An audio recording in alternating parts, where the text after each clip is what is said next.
right. Or all the different things you do to push down the idea in your head of grabbing a scissor out of the office desk, going down to your boss, and just stabbing him in his eyes. You don't even think about that. Try Zantac. All right, someone get in here and reprogram Henry Zabrowski. He's off the rails. Oh, I'm back. People think... I'm back. I'm sorry. I've just been, I've been a shill for a long time out here. But it's been cool. I've learned a lot on the other side. That's what you people don't understand, is that sometimes you got to be a shill. Right. And you learn something from the other side. You know what I've learned is? What? You know what the thing about shills? What? They get paid? They get great espresso machines. Right, espresso machines. They pay you in human gasoline. Yeah. That's great. Of course, Charles Manson, episode 3. Let's get into it, Marcus. Yeah, our 150th episode, by the way. And not only that, but it is today. Today is Charles Manson's 80th birthday. And now, so the happy birthday song is copyright. Yes. Right? So I can't sing the happy birthday song. No. We can sing I can't go like, happy birthday to... I can't do that, right? Because I'll be... So we should sing a different sort of birthday song to Charles Manson. And I think it's going to go a little bit like this. Hey, happy birthday, Mr. Manson. How you doing? I'm stuck in here. Happy birthday, Mr. Manson. And that's it. That's all I love that song. And then Charlie even got a little cameo in there. What was that? I'm stuck in here, he said? I'm stuck in here. He's stuck in there. I'm just on a tarantula's trip, man. I'm living a spider's life. Don't worry about me, buddy. I'm sitting in my web, I'm enjoying my cage. It's amazing. He's like a little parakeet. 80 years old, though. Can you believe it? 80. That's a difficult... he's past the life expectancy by 4 years, the average life expectancy. There's rumors that he's in the hospital right now. Living the dream, getting a cake delivered to him. Yeah, he's supposed to be sick right now. And so I'm going to send good vibes out to Charles Manson. I hope he's feeling better. I hope he gets this podcast sent to him. Oh, he will. Know that we're technically fighting for you, Charlie. Technically, life, Today's podcast is, we've been kind of the theme that we've hit over the last couple of Manson episodes is that the idea of the Manson crimes is a lot more complicated than Bugliosi wants you to think it is. We've been reading Manson in his own words. That's Manson's side of the story, even though that's also pretty, what's the term for that? Fucked up? Unreliable as well. Yeah, something like that. Unreliable narrator. Yes. And even after the book was put out, Charles Manson came out like, I didn't ever say that I was raped. I didn't say that I was raped. I didn't say that. I had a terrible childhood. And the interviewer's like, what is, why did you have a terrible childhood? He's like, child don't know what terrible is. He don't know what terrible is. Right. And she was like, but were you raped? He's like, nah, it was terrible. There's a moment in this there's a documentary that came out like in 1997 that was called In the Mind of Manson, and basically he sort of admits, he's like, yeah, I'm the king of evil. If I get out of here, I'm going to kill everybody around me, It's not like I'm in here and it takes two people to help me go to the bathroom. That's not what it's like. There is a difference between Manson's account of the events that happened and Bugliosi's accounts of what happened. And today we're going to try and find the middle ground. We're going to try to sneak around the truth, which is a little speech that Manson gave that we're going to play for you right now. Look at the madness that goes on. You can't prove anything. You can't prove anything. There's nothing to prove. Every man judges himself. He knows what he is. You know what you are as I know what I am. We all know what we are. Nobody can stand in judgment. They can play like they're standing in judgment. They can play like they stand in judgment and take you off and control the masses with your human body. And they can lock you up in penitentiaries and cages and put you on crosses as they did in the past. But it doesn't amount to anything. What they're doing is they're only persecuting a reflection of themselves. They're persecuting what they can't stand to look at in themselves. The truth. Everything is sneaky up around Sneakyville. Everything we have to do is to get to the truth has to be sneaky. It seems a shame to sneak to get to the truth, to make the truth such an evil, dirty, old, nasty thing. We are sneaking in the county jail, looking under the door. That's it. That's it, man. I just feel like you could play that music in the background of any speech, and it would sound that intense. You could hear a hippo farting with that music in the background, and you'd be like, that's the most profound thing I've ever heard.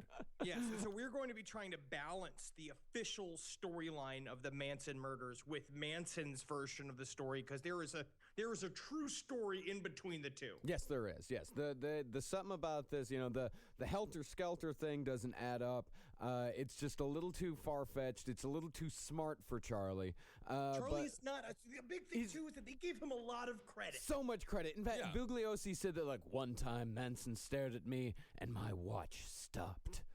And come on. Yeah, come on. Yeah. And Manson, you can barely write a folk song. Yeah. Right. Yeah, Manson, the only way I can stop a watch is if I step on it. Good. And Manson himself, he admits he's like I'm a 2-bit thief. I'm a thief that couldn't steal without being caught. So theoretically, Bugliosi is saying that Manson has the power of, what is it, telekinesis? Telekinesis. And he used it to stop his watch. Yes. Yeah. Out of all the things that you could do with this super Professor X, ability, I'm gonna stop his watch. Mind, I would go to the Publix and I'd find the girl behind the counter and I would lift her up above the counter and launch her pussy first onto my mouth. Yes. So where we left Charlie Manson last, he had just left Gary Hinman's house. Gary Hinman was the nice guy mescaline dealer that got mixed up with the Manson family and ended up murdered. Is that on his tombstone? Nice guy mescaline dealer? Because I would love to meet him. So after the Hinman murder, Charlie left the ranch. Right. He said, fuck it, I'm out of here. I'm going to go wander around. Funny. It's because all he talks about is like, you got to be there. You got to be there for the group. You guys really they look to me. I'm the fulcrum of the circle. I make sure people get what they want and get the fruits that they want. But I think I see a hint of bush hair behind that tree over there. There was a murder. I gotta go. I gotta get out of here. As Jesus went to the Mount of Olives, so did Manson go outside in the desert. So Manson, he decides he's going to try to recapture some of the spirit of a couple of years before when he was just wandering around California. And he really does. I mean, he's still got it. He picks up 17-year-old Stephanie Schramm from San Diego, and they just spent the next few days doing acid and fucking under the stars. He went out looking, you were saying, for loose women in particular. Loose women, yeah. I want to know, what was his signs? Like, he was like, not loose, not loose, not loose. Loose, definitely loose. In 1969, it's if a girl is leaning against a telephone booth. Loose? That's loose? Every woman that he describes, basically every woman that he met that became a part of the Manson family, all were like, I just saw her there like leaning on a lamppost, and I went over and smiled at her and said, hey, you want to see a rainbow all trapped inside your sunglasses? And she was like, yeah, Charlie, that sounds like a hip trip. And so but the way he got Stephanie Schramm is that he walked right up to her and he's just like, so you here with the old man? She's like, yeah, I'm here with my old man. It's kind of a rube. He's like, haha, why don't you drop out of that? Come with me on my trip, you dig? Be driving around, smell my armpit hairs if you want. I She's do like, dig. Yeah. Why wouldn't you? What was every relationship from 1960 to 1971? You could just take somebody from somebody. Yeah, right. Yeah, That's it was what you would do. Totally accepted.